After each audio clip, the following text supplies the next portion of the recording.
the only podcast that still owes Joe Downer $5 for his appearance. This is PodcastNV.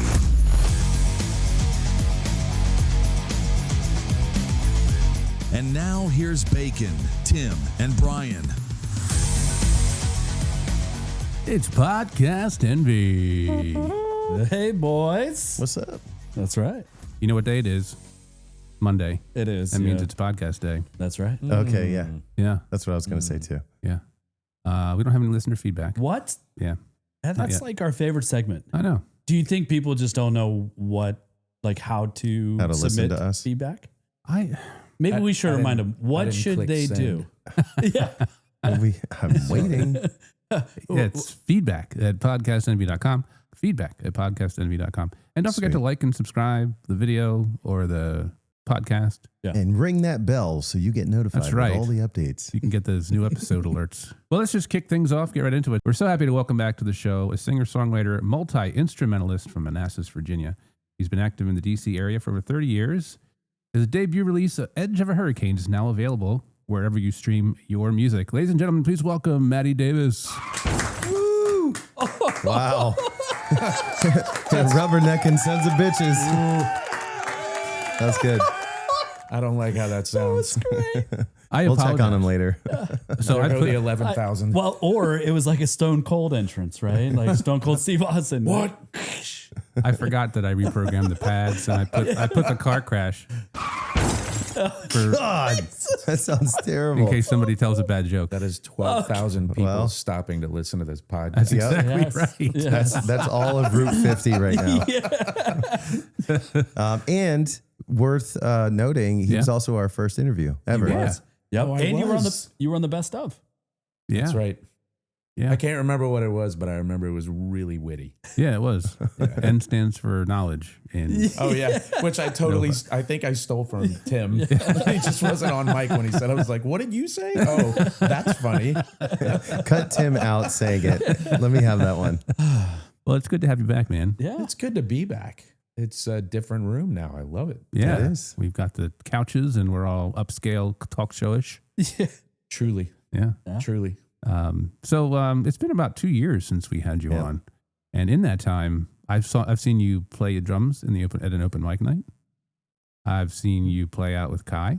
Mm-hmm. And I've seen that you released a new single. So where should we start with that? Should we start at the I was drums? gonna say there's more than that, but yeah, those are good. Those are good places to start. Yeah. Yeah, we went out to a club in Ocean City, Maryland back in April. I think it was the 19th of 2024. And it was an open mic night. You knew the guys there. You just kind of went in and sat back on the drums and just played, man. Mm-hmm. And it was great seeing you play the drums as a drummer. It was fun. And what were you doing up there anyway? Some dude's wedding. I needed a write-off. He was a musician. So. You're like, sweet, I'll just like double dip. Yeah. Yeah. So the owner's son, the owner of that place, his son plays in Gavin Evick's band, Mm-hmm. and Gavin is Pete Evick's son, and I play with Pete. Yeah. And Pete plays with Brett. So Right. and then there's another step and another step. Yeah. It was 6 degrees of separation, right? Mm-hmm. So Yeah. I was like, get up, let me play. That's right. You took control. That's a really unique space, too. I think the room was just because it was 2 levels, and I thought that was a really cool room. Yeah. For those of us that So are into architecture. I unfortunately, for obvious reasons, didn't get to go hang out with you. But did you wear your green suit when you were playing too? No. Oh. No. I can't even wear that suit anymore. It's too big? It's too big. Wow. I lost a ton of weight to wear that suit, and then apparently I lost another 20 pounds, so I have to get it taken in. Little guy in a big coat. Yeah. That's like the opposite. That's good. Opposite, yeah. I like that. Yeah. He's bought a house. You bought a house, yeah. Right? You're living out there in Manassas? Yeah. Yeah. I knew Do you I walk needed to all your gigs now? pretty much. I knew I needed to figure out the rest of my life. And when Kara and I had sold the house that we owned together, and when she passed away, we were renting, and she had always said, you know, next time we buy something, my mom was going to move in with us. She told me that. Oh. My mom made it possible for us to do music as a side hustle, and we really needed it. So my mom didn't have a way to sort of retire. Yeah. She's a hairdresser for 60 years ish. Mm-hmm.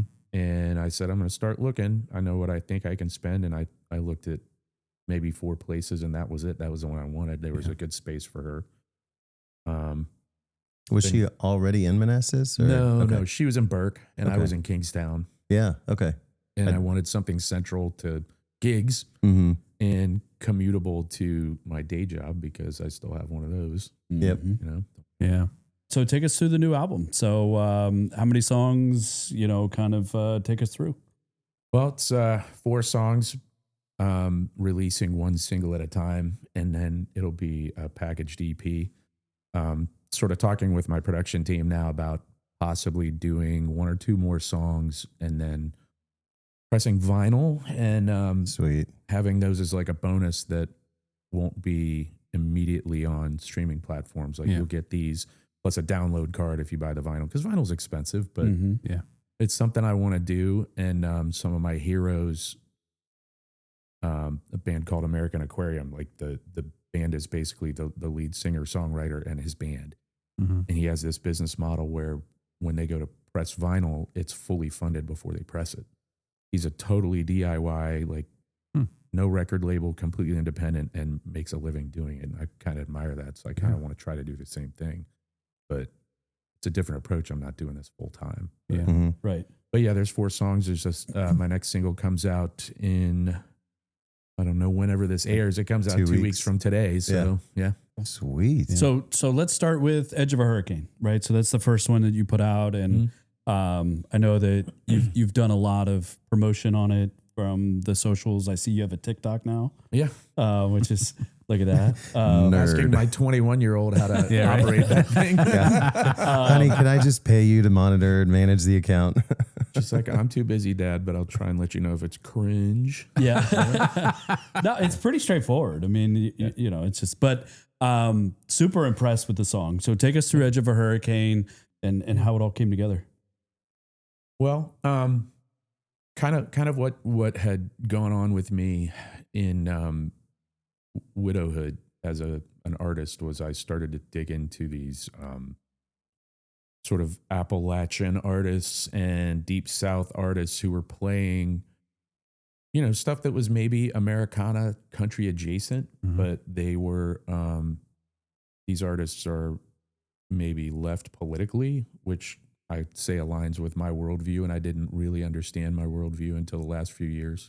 And because of that, there are also guys who, people, not just guys, who maybe grew up not only listening to like Bob Dylan or Joni Mitchell or something like that, but they also listened to punk and hardcore and, hip hop and stuff like that, maybe native tongues stuff. So they're not just straight up country, and they're writing about maybe stories from their backwoods hometown or whatever. And there's a little bit of a rock feel. And I just sort of, I guess it was something that I vibed with. And Hurricane was literally the 3rd song I've written in my entire life.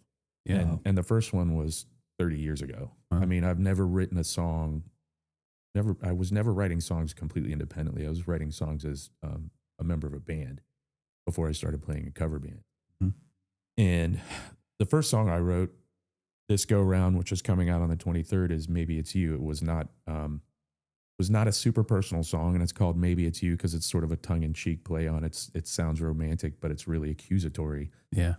It's a story of someone who had gone out on a date or 2 with someone, and the other person decided that they weren't right in their mind. They weren't ready to date. So the story is, that's not for you to decide, but I'm going to be fine. Yeah. I wanted to write something fun. Then I decided it was time to dip my toes into writing something really personal, and that's where Hurricane came.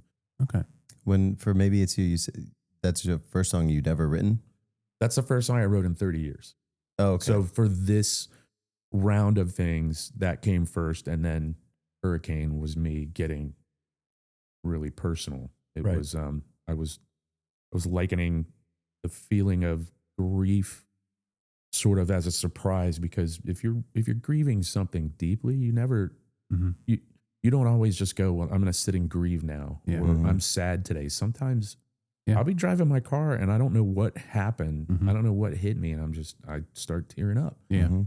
And I thought, well, it's kind of like I wanted to liken it to a storm that's behind you that you don't expect, you don't know it's coming. And when I thought of a hurricane, I thought, well, we can't control hurricanes. We might expect them. Mhm. They might do things we don't expect. And one of the things we do to sort of categorize them is we give them names. Yeah. There's a line in the song, I can't hold her, but I can give her a name. Yeah. That was my play on meteorology as grief, I guess. Yeah. As funny as that No, sounds. but it's Yeah, it makes a sense. fantastic Yeah. analogy. Yeah. It really Yeah. is. Thank you. Like comparing the two, it is a fantastic idea. Just, I mean, it's very sad, right? But it's interesting being a songwriter and kind of taking those moments and being able to put it into words. Yeah. I was curious with kind of having written songs in the past and then writing more recently. On the EP that you're putting together, are they bits and pieces of old material with new material? Like, do you save any of your older writings and go back to them, or is it all new? No, it all came from the last, 2.5 years, almost 3 years. They just sort of pieces of this and pieces of that and chord progressions I heard in my head, and then I would just sort of sit down and see things start to germinate. Okay, well, I've got a line now. I've got a theme from one line, and it was stuff that I really hadn't done in years. It was stuff that came up in the last couple of years, And a lot of times, like Hurricane, same way, a song would come just from a line. Maybe I had an idea for a line. My latest song was just that. Came up with a line, wrote a song around it, but it's none of it's old stuff, but I save it all. I did that with a kazoo solo. I had a kazoo solo and I wrote a song around it. I don't know if you remember that. Yeah. That's Sorry. legit, man. It's- That's it is. legit.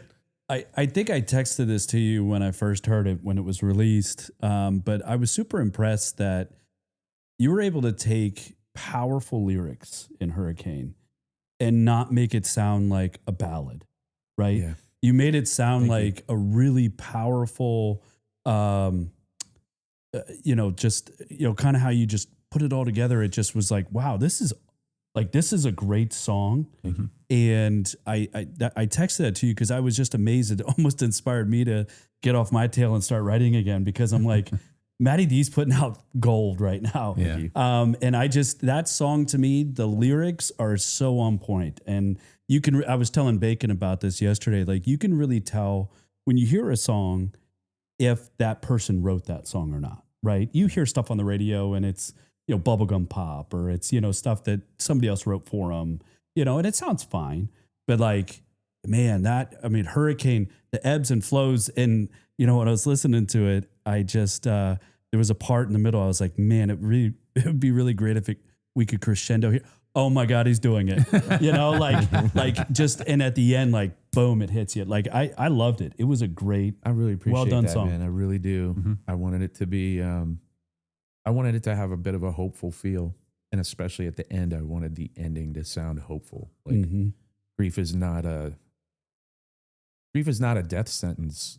And so much of what's in my world requires me to kind of stay upright. And that was my take on the sort of the mire of what's beneath me. Grief can be like walking a tightrope. I think if you've ever heard of, people say when you're on a tightrope, you just kind of have to keep moving forward.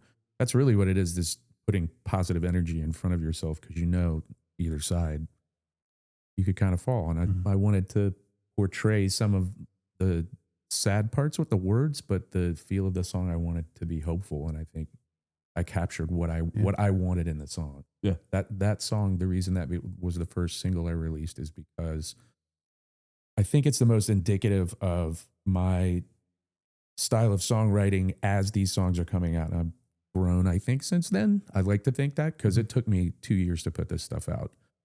But yeah, everything you said, I really appreciate that. Yeah, That of means a course. lot to me. That I think that I really resonate with everything you said about that. Yeah. Yeah. Thank you. So tease the next two songs. So we went through the first two. Tease the next two songs that you have on that album. Okay. Well, you guys have heard these songs workshopped at one point or another. The third song is Still Alive. Mm-hmm. That's the one that I really just wanted to have like an anthemic whoa, like a whoa in a song. Yeah. So I wrote that and then I made words around it. There it is. That's awesome. But I was thinking about that one, and another song that has some moments of sadness but is hopeful. It was a song about, okay, so grief is a huge sort of theme in my life, and it was something that I had wanted for quite some time to explore, to talk about different perspectives on it and different points of view on it, and honor my marriage and my love of Kara by continuing to talk about her, but not always making it something that was sad, because we had a great life together. Still Alive is about when you end up somewhere that you didn't expect, and it's not good. When you get through that, what are the things that make you feel like you're still standing? Like, take a moment to touch grass, as they say, right? Mm-hmm. And what are the things that make you feel like, okay, I'm good in this moment. Now I can go on to whatever the next moment is. That's what that song was about. In fact, it's funny because you guys know I'm sober now. There's a line in the chorus, whiskey in an ice cold glass. I was like, I'm not going to change that. That meant something to me. Yeah. It's still meaningful. I'm never going to drink again, but it's still meaningful. Yeah. The song after that, that's where we get sad. Yeah. In July, I'll be releasing The Mountain and the Sea. That is a love song. It's a ballad of love from a ghost. July will be, believe it or not, 3 years since Kara passed. Mm. And I tried to pick some important dates for these song releases. Hurricane came out on the 25th anniversary, the night we met. And on the 3rd anniversary of her passing, The Mountain and the Sea comes out. And that is a love song from a ghost to another ghost across dimensions where they can't see each other. And it is my open letter to someone that I know can't read it. It's definitely the sad song. Wow. And between my friends who are my production team and some of the other folks, they think it might be the quote unquote best song. Mm. But it's not necessarily the one that I thought was the most representative of what I wanted, the vibe I wanted to set when I was releasing stuff, because I've never done this before. But I'm 51 years old. I want to do it my way. So this is the order I wanted to release them, and it's not the order that I want them on the EP. They're in a different order on the EP. This is Podcast Envy. One of the things working, from my experience working in the studio, is you try to put songs together that have like a similar tone to one another or production style, so that there's some sort of cohesion. Is this EP like that in that space, or is each song truly uniquely different from one another? Thematically similar, except for Sure. Except for Maybe It's You. And I struggled with that for a long time. And then I just said, you know what? These are the songs I was meant to release. Now I'm meant to release 4 songs. That's it. And once we started committing to them, then it was like, cool, the new songs are coming out of me now. There are some people in the biz that are saying that like you can listen to a streams anywhere, but like actually going out supporting the artists themselves, they feel like we're moving towards that kind of a model. What are your thoughts on that? Like back to the way it used to be, Yeah. kind of. I think it's weird. I see what I feel like is one big market is kind of in terms of like how people are consuming.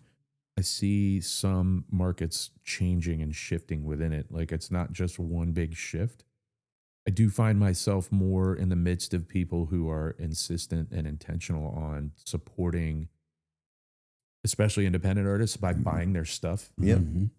Because I mean, I'm very grateful that my song has been out since the 26th of January and I've got over 3,000 streams, which is pretty good, right? Across platforms. But you know, that's netting me like maybe a drink at happy hour or something, a Diet Coke or whatever. I mean, and there's been a couple of purchases, but the artists I talked about earlier, the ones that I really look up to, will post stuff where they're like, hey, here's the artists I'm into this month, and I bought their vinyl or whatever. Nice. And I found that, well, now I'm looking at doing merch and stuff, and I find that places some of the artists that I like, when they come to town, they're like, hey, we're playing this place and we want you to know they're not taking a cut of our merch, which I didn't even know was a thing. That's I had no idea. yeah. Some places say that in advance, and then sometimes they don't. But then other places don't say anything, and then they do take the cut. Ugh. How do you make production choices for these songs? Do you already have a lot of it in your head, and you just need someone to do those parts, or are you just like, here's I can play guitar and sing, Mm-hmm. and then help me find where the bass notes go? I know that you play other instruments, so you're kind of like Dave Grohling this whole thing together, but Mostly. yeah. So what was important to me about songs is, as I was writing them, I hear them as complete sort of statements.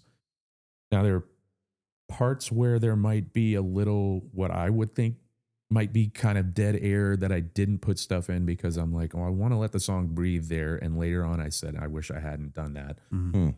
But I mostly hear all of those things in my head and I need help pulling levers and stuff. So Is it finding the right instrumentation for those moments that you hear in your head, or do the Sometimes. connection's already there? sometimes the bulk of, so sometimes I'll hear in my head, I know what I want on, I want acoustic guitar for rhythm, and I know what I want on a lead, and I know some things that I hear that I know. Well, if I go over to, I recorded with my friend Jeff Brassfield, I just go over and play his guitars. I don't take anything over. He's got a really nice, like a 71 Telecaster. Nice. Perfect. He's got a great Les Paul. Those are the only two electric guitars I played on the whole thing. But sometimes it was, well, I have a specific sound in my head and I would play it and I would want his input on it because he co-produced, and say, well, how does that sound on the Les Paul versus the Tele? I'm not playing any other guitars on. Mm-hmm. And other times it was, well, let's try, and I have some sort of ideas of things I would do. If I were playing like a rhythm guitar that I would play in different shapes, let's try and play them and Sure. see how they sound with other things. And he would go, I have an idea. Let me put this left and put this right. But by and large, Mostly sort from of that. sounds and ideas were just noggin. kind of swimming in my head, especially Kai's backing vocals were ideas I had in my head. The pedal steel, I had that on 2 songs. I brought my buddy Casey in and said, just let her rip. Nice. And Jeff. Yeah, I was at the wondering time where that edited it. came from. Just like, because it's a whole nother, it takes the song into a whole nother vibe, and it is a very unique production choice to make, and it sounds fantastic on I it. wanted that so bad in that song. I knew I wanted that, and I know I've got songs in the future that I want pedal steel on. It gives it kind of a country flavor, but it's not, I wouldn't say I'm specifically a country artist. Like, Yeah, maybe I'm Americana sometimes, maybe I'm country, other times I'm rock and roll. But there's definitely songs where I really feel I want that, and there's songs where I want violin, Mm-hmm. Mhm. like kind of like a fiddle. But I'm not going to be, I don't really think about my pickup truck or what kind of jeans the girl's wearing or whatever. Right. I don't really do that. Or whiskey. You're more of a shoes No, I don't guy. sing about whiskey Yeah, anymore. I'm more of a exactly. shoe guy. Yeah. or a tattoo guy, or Yes. Yeah. Well, I've always got that itch. That's for sure. Yeah. But yeah. Mostly I hear stuff in my head, and I hear songs as kind of complete statements. I mean, the last song I wrote, I hear lead guitars on it. I hear weird sort of backing vocals. Like I hear a lot of harmonies and stuff that aren't just harmonies on the vocals. They're like oohs and ahs and things, and places where voicings change mid chord. I just swimming in that great vat of whatever the heck is going on in my head. I've got ideas, and I can usually remember to get them out. And how does that work with you in the studio space? Do you rent it for the day, or is it like an hourly thing? Like, do you do a lot of your production pre-production, or do you do a lot of it in the studio? So these songs are recorded in my buddy Jeff's basement. Like he's one of my Okay. best friends. He's like, I want to record you. He's like, I know Todd would love to record you. I know Jim would love to record you, and Mark would be great, but I'm asking you to record with me for free. And I go, wow, Nice. that's the best price ever. Yeah, right. Yeah, I don't even need to get a quote. You I got think I yourself can a swing deal. that. Yeah. It was a lot of people who knew that I was writing stuff about Kara, and a lot of people who cared about us. I didn't truly pay for anything until I went to master. And I paid full price for mastering. to Everything ask else the was big free. question, do you own 100%? I mean, as far as I know, Okay. we'll see what stands up in court. Yeah. Yeah, I'm nobody's bitch. I got your back. We'll wait till the Grammy nominations come out. And we'll worry about it then. See who's trying to. Yeah. I heard I'm in the mix. Attaboy. Not at all. Yeah. So obviously this sounds like this is just a chapter in the book, right? So it's not like, hey, I'm done with these 4 songs. I got out everything I wanted to. It sounds like there's going to be more coming after this. Oh, for sure. But just if we just take this perspective of these 4 songs, looking back at it and listening to it, did you feel like you accomplished what you wanted? I feel like I proved some things to myself that I didn't think I was capable of. And I've been rereading this book, How to Write One Song. It's by Jeff Tweedy from Wilco. A really great book, but in the book, Is it a short book or? Yeah, it's and it's pictures. Do good. He talks about, like, first off, there are people who say, well, I was just a conduit. And you're not a conduit. You wrote that. You did that. And we're always trying to write one song. Nobody writes songs. So it's about getting lost in that process. And I look back and I'm like, I don't remember how I came up with all this stuff. Mm. But if I sit and analyze one of my songs, I know what I was trying to say with every word. And sometimes it was, well, I have this simplistic idea of what I want to say, and it's all too on the nose. I go back and try and just sort of poetically change what I'm saying. But I feel like I accomplished so much more than I set out to do. I had no idea I was going to get to this point. I had too many people around me who were like, you can do this. Yeah. So now I'm like, the next thing's going to be a full-length album. Not including these. When you're writing, what are those things that you do to get you out of that headspace to make it more poetic? Sometimes I have to write things. I have to go, well, now I've got a bit of a song and I have to write things in a rhythmic space. And one of the things even Jeff Tweedy talks about is there's music in words. So sometimes the words don't make sense. Mm-hmm. And Like you wouldn't talk that way to a person. Yeah. Right. But in a song, it makes sense. And even in the song, maybe at first it doesn't make sense because it's the sounds of the words that you're getting in there. But then suddenly it starts to flesh out that, okay, maybe this is about something. I've always been a writer, but usually it's I write short stories or essays or blogs, and people come to me to rewrite or SOPs. Short things. Yeah, SOPs. I write a handful of those. Yes. Writing words is just something that I've been very grateful to be just kind of good at. So sometimes I go back and just change things around, and I'm like, no one would ever say this, but I like this line. It just kind of comes out, but I have to finish something first, and maybe it sucks at first. But then when I go back and redo stuff, like I thought Hurricane was a terrible idea. And then when I went back to it a few times, I started to go, this is working out. And you have to give yourself space. Like with the song, you know this. Like, sometimes your perspective is you're down inside the song and you can't see the bigger picture of it. Because you're like, there are a million different things I could talk about right now. Yeah. And you need to step away from it just enough to see it, not from 1,000 feet, but maybe from 100 feet, maybe the top of the house, before you can kind of go, okay, I see something shaping out here. Well, let me go and explore some different words. And sure, I look at rhyming dictionaries and a thesaurus and stuff like that for sure. Synonyms for. I mean, I think, antonyms for. And I do that all the time. We all do that. And I think I'm pretty good with words, but at the same time, it's like, well, I don't know, 500, 1,000 songs, but I still carry an iPad because I'm like, what songs do I know? Yeah. I don't remember. And sometimes I go, today I need to look at the words to this thing.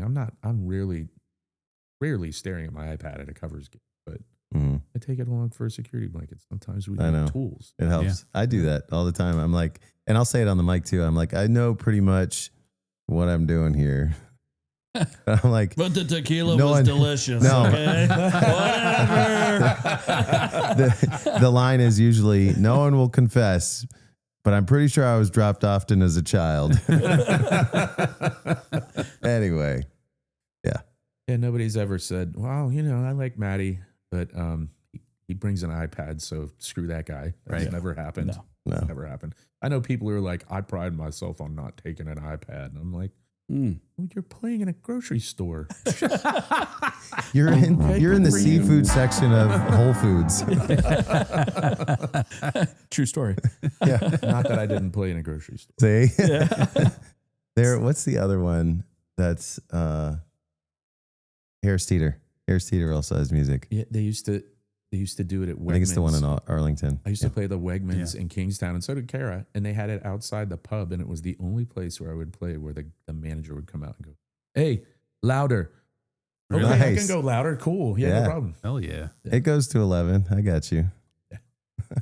Something you said earlier when you were talking about writing the songs, you said sometimes the lyrics are too on the nose. Yeah. I find that whenever I write, that's kind of how I feel about the lyrics that I write, is they're like right on the nose, and like I have a hard time writing something different. Have you tried Chat GPT? Don't get Help me not started, be dude. on the nose. You have a guest. Don't get me started. I want to slap you in the wiener for that comment. How many? There's a padded room for that. Don't look. That just reminds me, the other day I heard on the news that there were pastors of churches that were accused of using ChatGPT to write their sermons, right? And I was like, what are you doing as a pastor? Like, you're supposed to be divinely inspired to be the, shepherd of the flock. That's just like a musician using ChatGPT or whatever to create a song. And I was like, oh, that's what's wrong with, artificial music. Is like there's no soul there. It was, anyway. That's exactly how it sounds. And there are bands out there writing their own music that have been writing music since, I'm not going to name them, since before there was AI. And I've always wondered, what is it that I know what I don't like about their music, but how do I describe it? And my buddy Danny, who does most of my tattoos, was like, oh, that band sounds like AI. I was like, that's it. There's no soul. Yeah. I actually got into it. I just felt like arguing with someone on Threads. Like Nice. like today You're like, or I got yesterday. time. It was like, it's time for us AI musicians to throw down the gauntlet against people who are haters. And I go, is it an AI generated gauntlet? How deep does it go? You should that's join like- us. I like making sandwiches. It's like you bought a machine to manufacture you a sandwich. Mm-hmm. Yeah. Eating a sandwich is fine. Bill but I like Gates is making making the your sandwich. meats. We got the true. meats. Yeah. Not Arby's. No, Arby's is 100% real. So when you're playing these new songs live, what kind of audience responses have you gotten?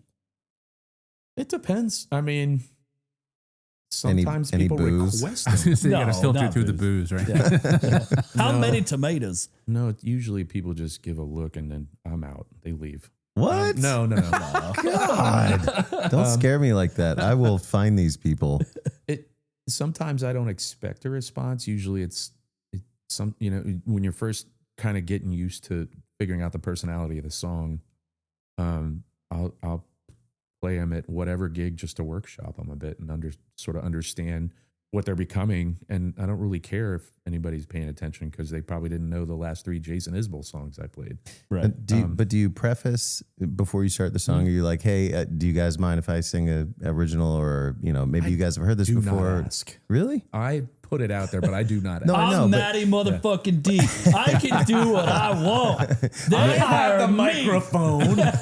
You will listen to every damn word I have to say. I actually literally will say like, hey, I've got this microphone. It's a lot of power. It usually means I get to do whatever I want. So without further ado, this is one of mine. This one's called Maybe It's You or whatever. Or I'll say this one's coming out whenever.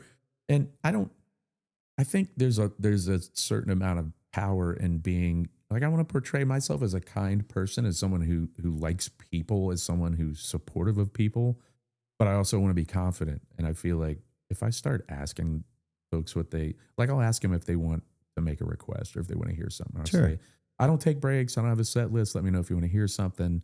But I don't go, hey, you guys mind if I play an original? No, I play one. Like what you're hearing? Like and subscribe so you never miss a beat. All right, can we talk about something other than music for 2 seconds? Please. Life stuff. Yeah. Traveling. Are you doing the keys? I guess that's kind of music, isn't it? Oh boy. I know. Sorry. No, I brought it back up. Sorry. What? My friend Oren, This guy's an idiot. my friend Oren that lives down there was like, I had this idea that let's do a full band, and he really liked it with some of the people that I met down there. But then we just never got back on it. So I don't think I'm going back. But Well, what about personal travel then? Something where you just kind of, other than seeing your daughter, and is there, anything else that you do just kind of for yourself? I'm not traveling a whole lot right now. I'm super busy. I am looking at, I have some interest gaining in some of my, some folks from my publishing team that there may be a chance at maybe some management, maybe some little mini tours in the future, which I think like that's great. It gives travel purpose. The paid travel too. Yeah. Yeah. Because the last time I really started taking myself places, I was still drinking. And when I went to Austin, it was like, well, where am I going to go drink today? Mm-hmm. Now I'm like, okay, well, maybe in the future, if I have somebody I want to travel with, maybe I'll do that. But otherwise, I really go to Boston and see my daughter. And I've got, I guess I can say this as it's starting to come out. I will hopefully be a grandfather sometime in April. And, Oh, wow. yeah, so I'm not going anywhere. Wait, with that hopefully baby sometime coming. in April. Yeah. That's What? like next month. Yeah. What? What? I- Breaking news. Yeah, right. I know. I guess I'm Where's the allowed to button say guy? it. I hope I'm allowed to say it now. Breaking news. Congratulations. Yeah. That's exciting. awesome. Is this Kai or No. from one of your sons? No. Okay. All right. I was like, I don't know where we're going with this. We're talking about Kai the whole time. Well, yeah, no. With that on the with my grandson on the way, I'm not. Ooh, it's a boy. Yeah. We I'm had a like, baby eats a give boy. me that baby. Yeah. That's awesome. That's exciting. Now, are they local too? Yeah. Okay. Yeah. Good. Yeah, both the boys live in Arlington now. Oh, okay. I knew Christian used to live did. with me, but he lives in Arlington. Yep. Yeah. Yeah, and Alex and his wife met in high school. She's lovely. She's just the best thing that could ever possibly happen to him. I just adore her and how much I love my kids. Yeah. So, yeah. No, Very no exciting. travel. All right. Yeah, you'll be around. A little bit of dating and stuff, but, Okay. Are you getting outside of Manassas for the dating? Or? So I didn't want to meet or date anybody in Manassas or anybody that I knew. Mhm. Yeah. And I did the apps for a little bit. At the time of this recording, I'm kind of hanging out with somebody. She's great. Don't want to talk too much about that because we're kind of new, but you get on the app for a minute and go, and maybe there's a way to just meet some people outside of my sphere because I'm not Right. hanging out in bars. I don't go to church.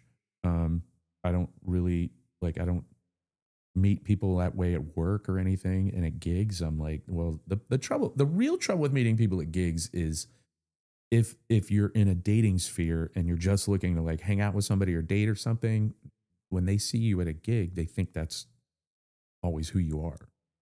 Yeah. And that's not always who I am. I told you guys, I usually go to bed at 8:30. I'm doing crossword puzzles in bed. I'm a super dork. I'm a loser. I'm not that guy. There's nothing. No, nothing. But at the nothing same time, wrong with that. people think one thing. And I love maybe- crossword puzzles. Maybe it's another. It's not. So the apps were a good place for me to meet people that I wouldn't necessarily meet. Right. Yeah.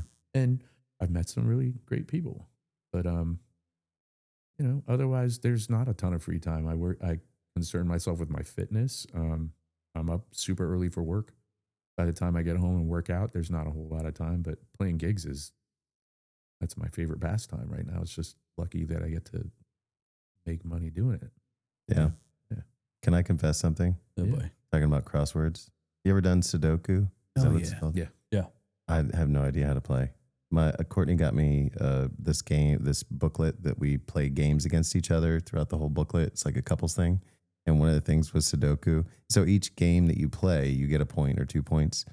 I was like, honey, you got this one. I have no idea what the fuck I'm doing. Yeah. So She was like, I'll Brian's teach like- you. And I was like, I Brian's still don't like, get I'm it. putting an 11 in here. It doesn't make any sense. There's 9 boxes. Why are they all empty? What the hell? And then he tries to probably like draw, connect the dots. He's like, I drew a smiley. I just went and then crumpled it up. You don't think she knew this, do you? Like she was like, I'm She going to did. beat his Oh, ass. yes. Dude, I'm going to beat his stupid ass. She destroyed me. There were like 3 more Sudokus after that. I was like, all right, I'm out. I'm just kidding.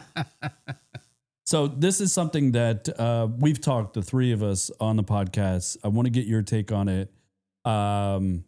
What's your reaction to a lot of these local bars and breweries closing, especially ones that we've all the played ones, at? Yeah. Where like you meet new musicians, new friends, and How do you feel about that? yeah. It's tough. It's sad to see. Sometimes you look at it and you go, I wonder if they could have done this differently. And other times you look at it and you go, well, the market's not great right now. They're struggling. I kind of like to think I'm an empathic person. I don't worry about missing gigs. I've never had a problem with that, but I worry about those folks and what else they've got going on. Yeah. I mean, I see it in Manassas, Heritage closing. Mm-hmm. Right. We were talking about Heritage, Tin Can. Tin Can. I was trying to think of the T. Yeah. I don't know. What's your take on it? It's just sad. I mean, Very it sad. brings back a lot of memories of playing at those places. I mean, Bad Wolf. and- we've always been grateful of any place that's, kind of opened the doors and allowed us to come and play, right? Sure. New space, new audience. And to hear them, closing for one reason or another, it's like, that kind of stinks, but yeah, that's kind of been our common take is number one, it's given us a chance to reminisce about those places and the memories that we had there. And number 2, it's like, dang, Yeah. But Yeah, that's life in hospitality and especially in breweries and stuff. Yeah. And then I feel guilty for like moving within a mile of my favorite brewery and then quitting drinking. But I mean, it's not like I was spending a ton of money there. It's just when people are doing dry January, it hurts. It hurts places like that. Yeah. They have to diversify. Okay, Yeah. you got pizza and other things now. That's great. right. But, Yeah. if you're not diversifying, and even like Honor, I went to Honor and they brew their own non-alcoholic beer. It's fantastic. They have fantastic food. Oh, dude, their smoked wings are The insane. food is so good. But when I first, like the last one that I played there, and you knew about that, when I first pulled up, I was like, this doesn't look good. And he was like, yeah, the weather doesn't look promising. I don't think people are going to come out. Now, people came and it was great. It was fantastic. Did they have you inside? Yeah. Yeah, because it was like still 3 feet of snow outside. They could have put out heaters and I don't know. The last time I played there, it was like 175 degrees. I know. And you're like right where the sun goes behind you. So it's just constantly in front of you the whole time. I had 3 fans on me. Yeah. It was not enough. Wear black. Yeah. No, I mean, I always wear black. It's slimming. don't wear jeans though. You know what No. else is slimming? Unless they have scissors. You know what else is slimming is losing 48 pounds of water weight because you just sweat it out of your behind. There you go. That's true. But yeah, it is sad. And especially when you have that sort of emotional attachment to those places, which we always do. We become friends with them. But Yeah. it's always a new chapter after that, I guess. So you mentioned you're a sandwich guy. What's your go-to sandwich? Oh, I'm not And necessarily from a where? sandwich guy. It depends, though.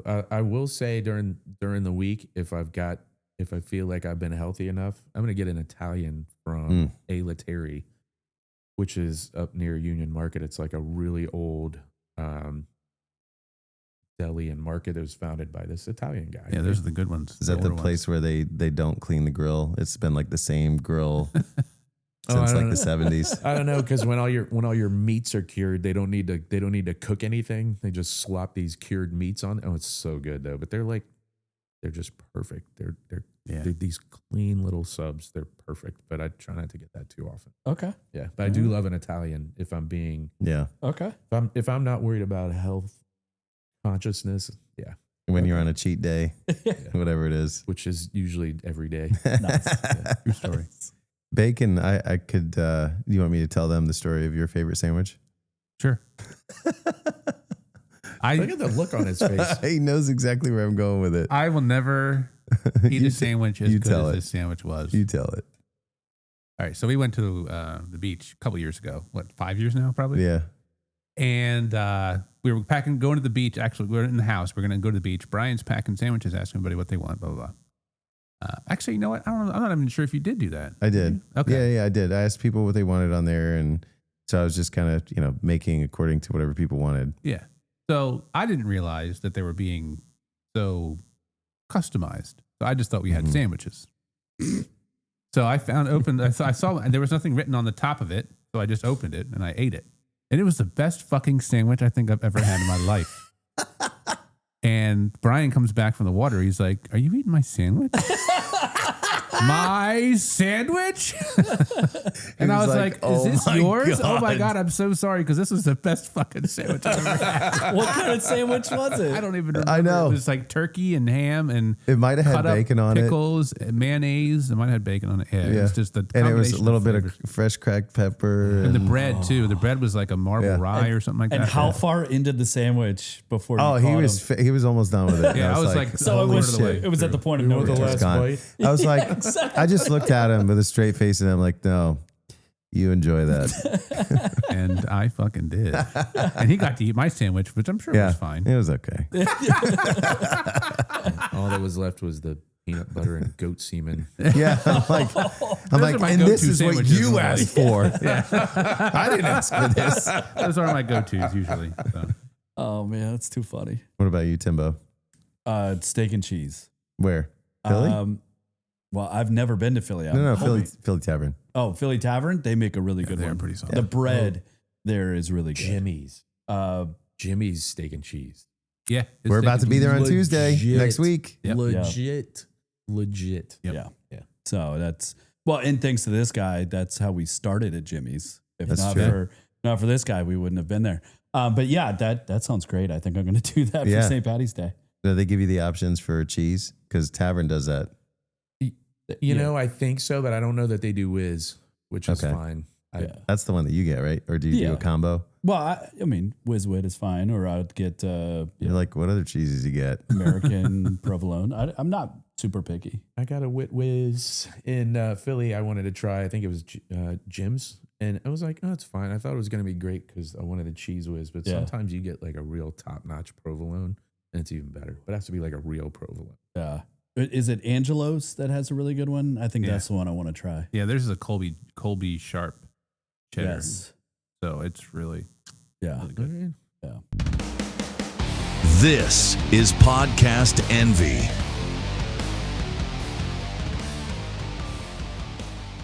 We have a game here we have a game that we play here called Same Name. Since your name is Matty Davis, I'm going to be asking you questions about Sammy Davis Jr. Good luck. You guys are related, right? He's my cousin. Okay, that's what I thought. All right, so Sammy Davis Jr. was part of a which famous group of entertainers? Was Rat it Pack. A, the Brat Pack,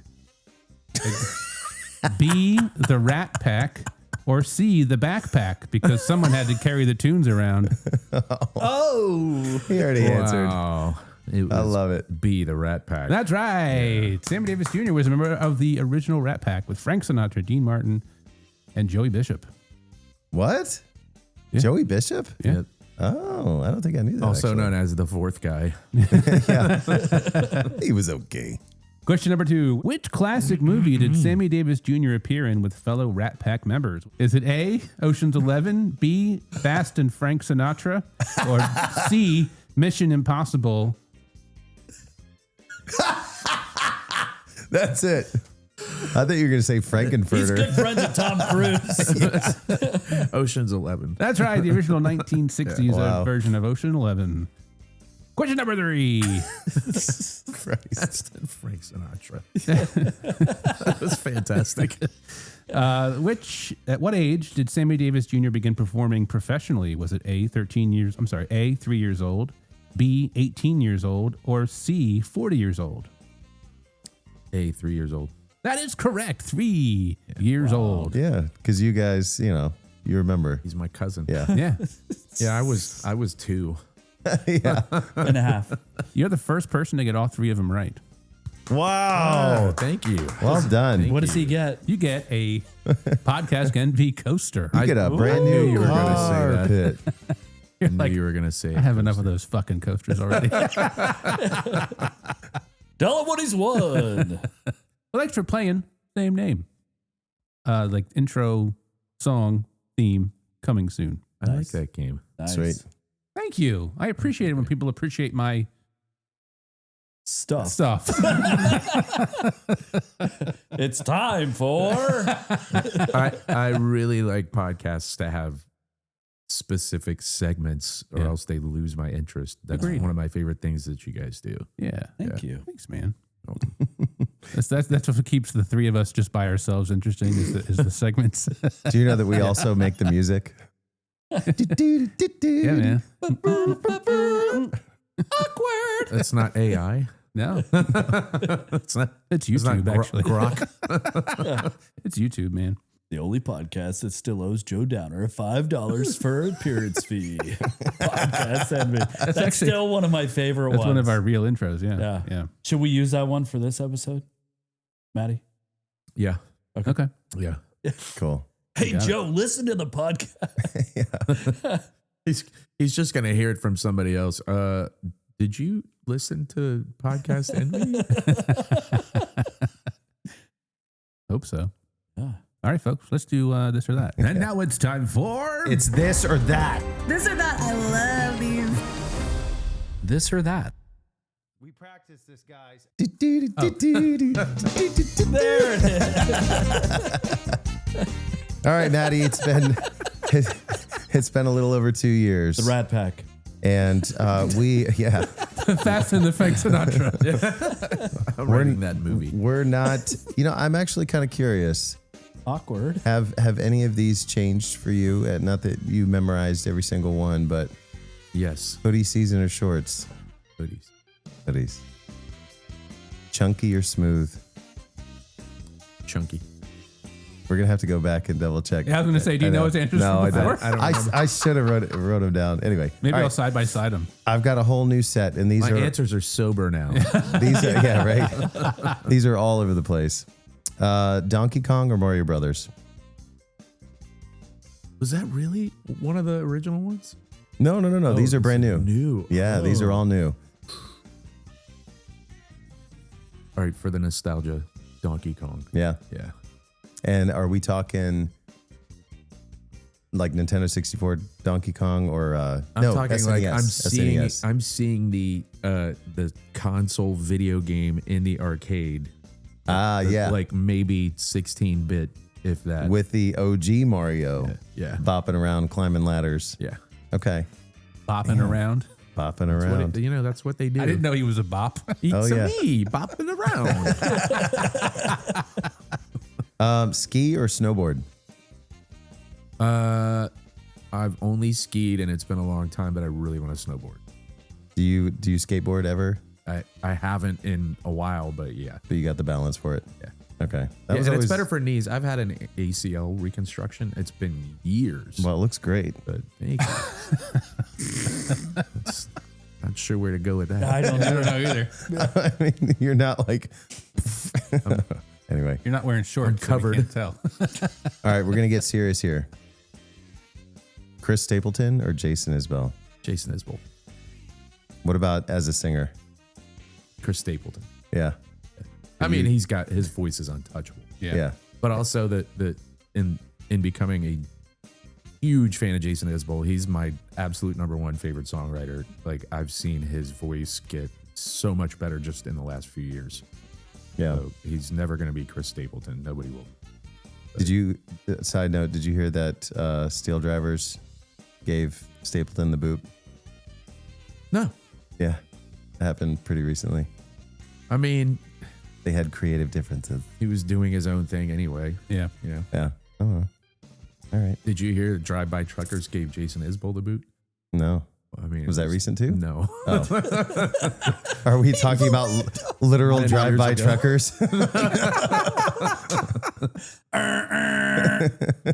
Get out of my truck.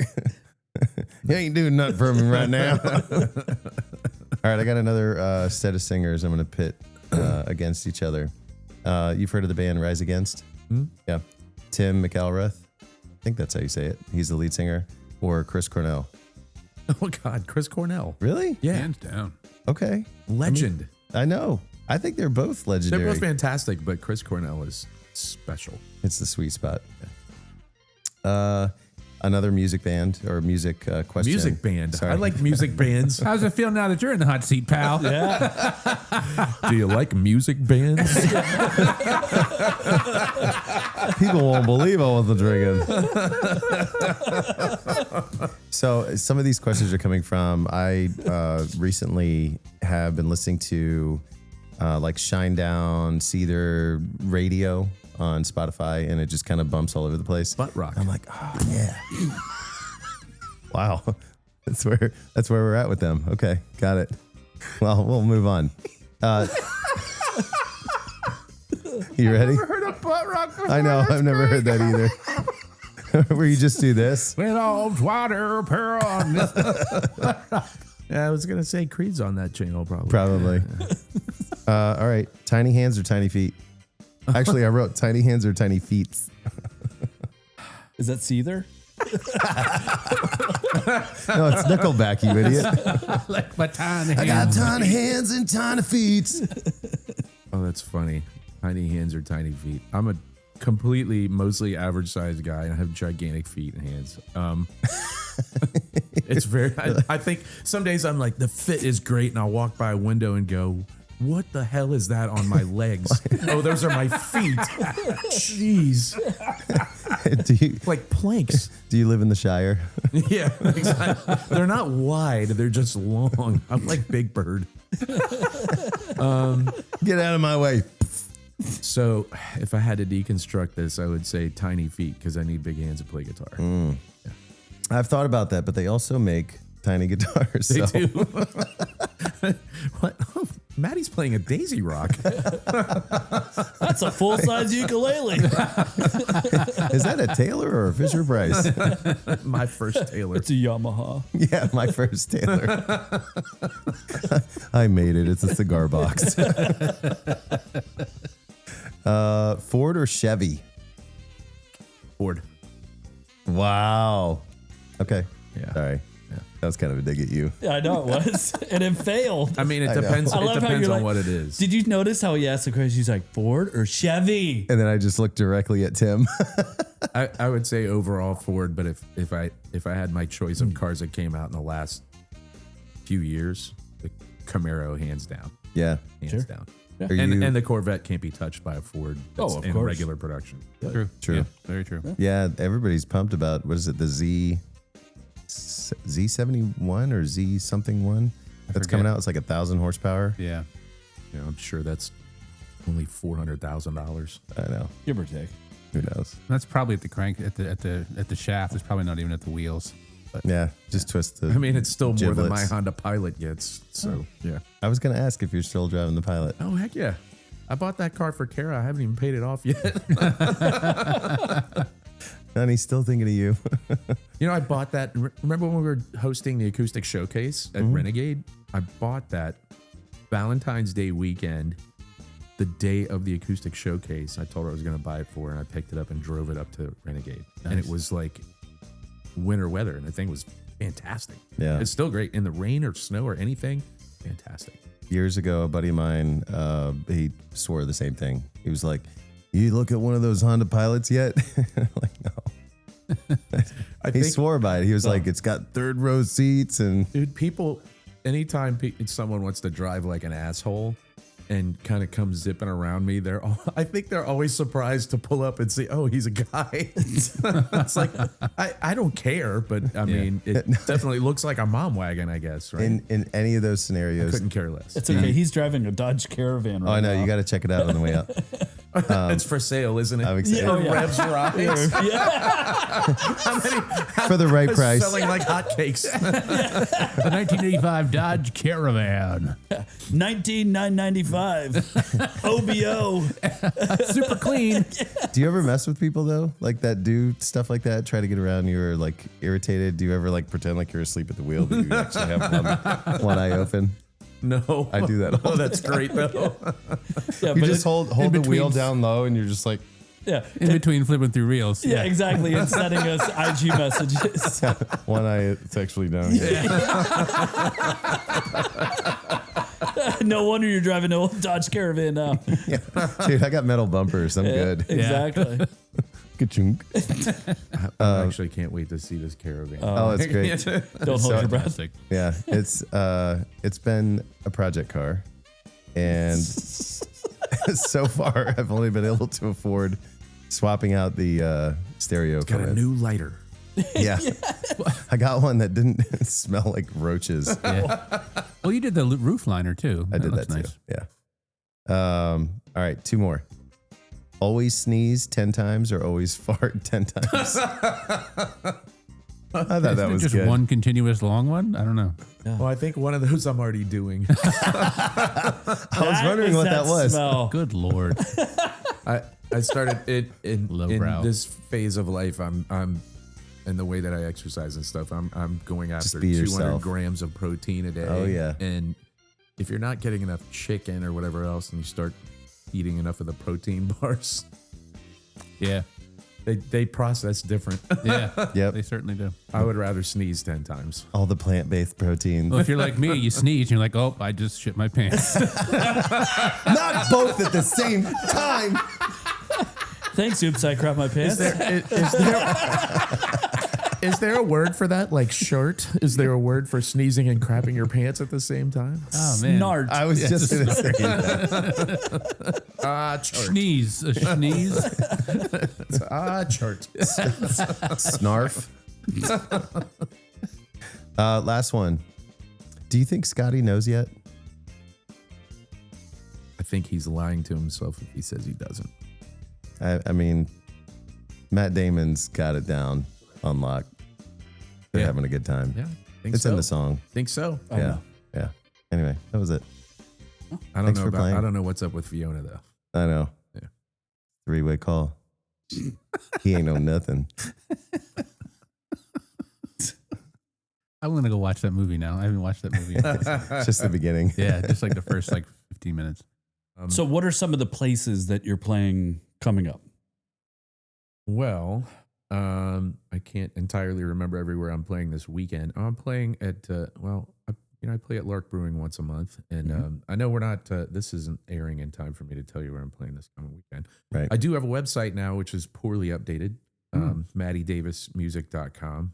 And I've got some updates to do on there. I'm going to have merch somewhere in the near future. I've got a merch store set up. So with my website, I've got e-commerce. I can just kind of bring in my own merch store from the using Printful, which is a really great company. They own all their own. Like the material and the plants and everything that they use. Not plants, but the places with stuff. Their facilities. They own all of them. And they are only print to order, so they take a little extra time, but they're a little more ecologically cool, and they have a lot more options. So I'm really kind of stoked to work with them. But trying to decide if I'm going with this, I've got a graphic artist that I've kind of spoken with a bit, and I'm not sure what I want yet. I want to establish a brand in the very near future, but right now I just want to stick with what's on the EP, which was Frank. Frank Schuring did my mixing, and he's also one of my publishers. Frank and Tom Kerrigan did my mix. His idea, the way that the EP is going to be designed, but I did like the fonts and the photography and stuff. And I want to do stuff that's reflective of that, but I also want to establish kind of a brand in the near future. But I want the merch to change. My favorite artists like Jason Isbell. It's not always the same font. Yeah. It's not always the same image. I have plans to do some special merch with, I'm commissioning some art from Kai, who's a very talented cool. Yeah, she is. visual artist. Yeah. What is her handle again for her artwork? Isn't it like? I mean, she's got like 12 different Instagrams and stuff. I don't know. It's like that's what the Cinnamon kids Toast do. Crunch or Oh, something. Cinna something. Yeah. Yeah. I don't remember. I was on the right path. But she's really good. And I asked if I could commission, she can make some money. I want a different art piece for each single. Mm-hmm. And I want to have special merch for those and maybe do something like a package with stuff. But Hell yeah. I'm still working on that. Nice. I'm I like still where you're working. headed with that, though. That's good. Thank you. And of course, my music is on all streaming platforms, Mhm. all of them. Yep. We can avoid Spotify if we like. That would I be know, fun. right? Yeah. Yeah. Do you mind if we play your single on the way out? Not at all. Okay. I love my song. Okay. Sweet. I'm We glad do you guys too. like it. Hey, Brian, anything you want to say? I don't know, Matty. You sing a song?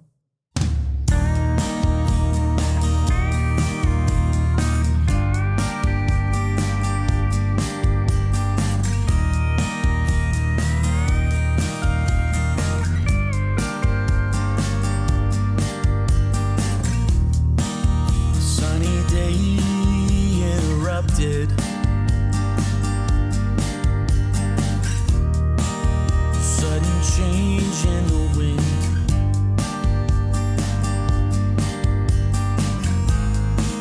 There are no words that do justice for the way the storm begins.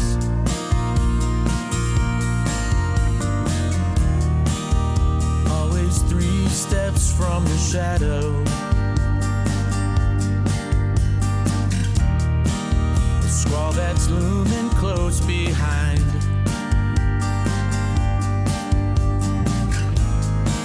If I turn around, I have no choice but to lead into the wild. Downpours in my mind. Usually find I'm caught on the edge of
PodcastNV is produced and engineered by Michael Bacon in cooperation with Revelry Media Productions. A Bacon Wave podcast production.